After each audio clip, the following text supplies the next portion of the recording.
I love those methods and I'm going to use them. Fantastic. Worth every penny.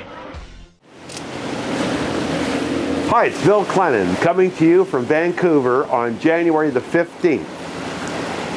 We're going to be at your meeting on January the 30th for everybody at Jayman Master Builders, all the salespeople, and we're going to have a ton of fun. You're saying, okay, Bill, well, what's in it for me? I'm going to show you how you can be in the top 4% of the people in all businesses. If you're accused of being in sales, would there be enough evidence to convict you? Well, 96% of the time, the answer is no.